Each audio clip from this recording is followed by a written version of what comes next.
Pananakit ng bus driver at konduktor sa mga batang hamog na nampasag umano ng windshield ng kanilang bus, iniimbestigahan na ng Commission on Human Rights.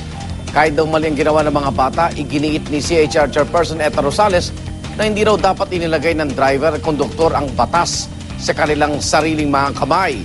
Darito ang exclusive report ni Emil Sumangil.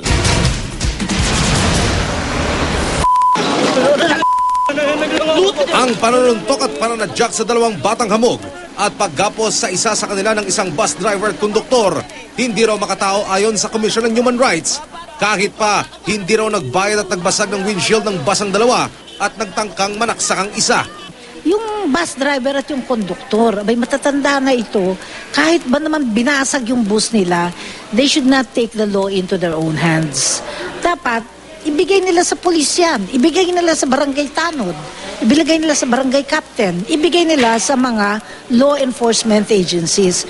At bawal na bawal yung sila mismo ang ahawak at kukunin yung didesisyon kung anong dapat gawin dito sa bata. Patuloy na iimbestigahan ng komisyon ang naganap matapos mapanood ang nirequest nitong walang putol na video ng GMA News. Pero pagkapanood pa lang dito, hindi na natuwa si Commission on Human Rights Chairperson Eta Rosales. Itong mga batang ito, the reason they behave that way is because they are not understood. Sinasaktan sila ng kanilang mga tatay o maaaring nanay, hindi sila nakakaintindi.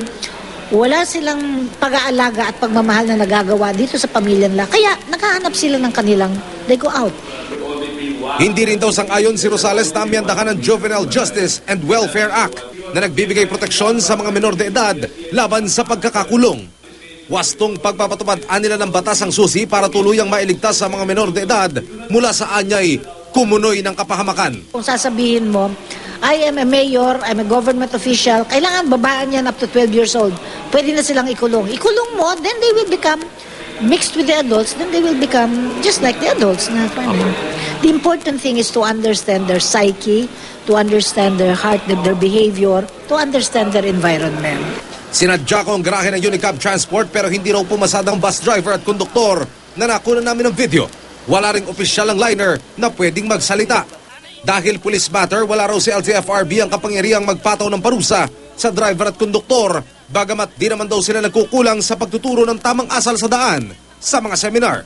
Nagpapagaling naman at sumasailalim sa mga lecture sa Social Services and Development Department ng Quezon City Hall ang mga batang hamog. Para sa Unang Balita, Emil Sumangil, reporting.